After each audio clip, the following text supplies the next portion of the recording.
Staci Layne Wilson here for Dread Central, and I am in downtown LA at the Insidious Chapter 3 press junket, where we got a chance to experience the Into the Further 3D experience, and also got a chance to talk with director Leigh Whannell and the cast. To the further once more. Here we go.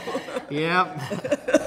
Now, when you wrote this script, I mean, it's the third one that you did, so was it fun to kind of explore the prequel world? It really was fun. It was fun to go deeper into Lin's character of Elise. I feel like in the first film, she was really a supporting character. You know, she came in right at the last minute when all hope was lost and helped to restore hope, and then she died. Killed her off.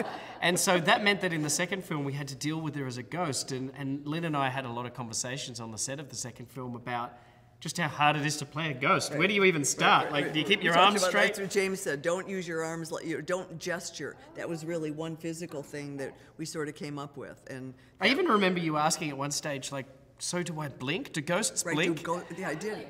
I mean, there is a weird bunch of questions that go along with. Do you register emotion? I mean, a whole bunch of probably corny ways we could have brought that into and the world. I just really didn't want to deal with that. When I was writing the script, I didn't want to have those conversations again. I wanted to go back in time and find out who Elise was before we met her in the first film. And actually, when we meet her in this third film, she's a completely different person than the fans of the films are used to. You know, she's not bubbly and effervescent. She's really in a low place in her life. And that was just really fun to construct. And people have asked me this, that did the backstory you come up with match any backstory that I had for myself? Because in the first one, Specs and Tucker came over one night and we talked about our relationship and how we met. And I built a sort of a history for her, which I hope informed my relationship to Dalton and to Josh and to you know, to Rose Byrne's character, the mom.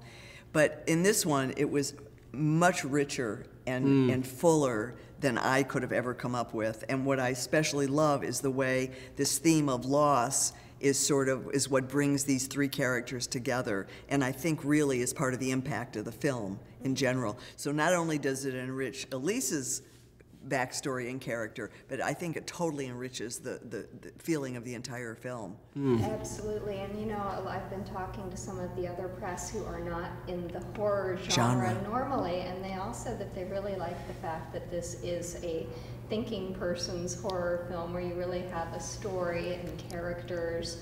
But you are a horror fan, so what can you tell us about the scary bits that we... The scary bits? I mean, I really did put a lot of effort into them. And he would say, is it going to be scary? Yeah, exactly. Yeah, it's scary, Leigh. It's scary. And you worry about these things, you know? It's not like I go in there with this confidence that anything I do will end up being scary. I really worry about it, and I look at these films from your point of view, from a horror fan's point of view, and I've seen so many horror films that it gives me the benefit of hindsight, of knowing what's been done, what are the kind of tropes of this genre, things to avoid. I mean, that's what watching a lot of horror films does, is really give you an education in what not to do.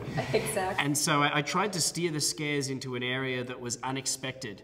And the people I was trying to scare was people like you. Like, I mean, I feel like it's easy to scare a little gaggle of teenage girls who've never watched horror films. I mean, you put them in the front row of a giggle with popcorn. Yeah, exactly. You say boo and they all jump. But when it's someone like yourself who's more knowledgeable about the genre, I think you need to go deeper and you need to give these people something unexpected. So hopefully we've done that. And some of the unexpected elements are really violent in this film, because to me there was more physical violence in this film, without being gore, no slasher, none of that torture stuff, but just moments that really come out of the story that are full of violent scares, which is really tortured me when I saw it. I mean, you got thrown around on this one. Yeah, it's fun. I like it. She did her own stunts. It was great.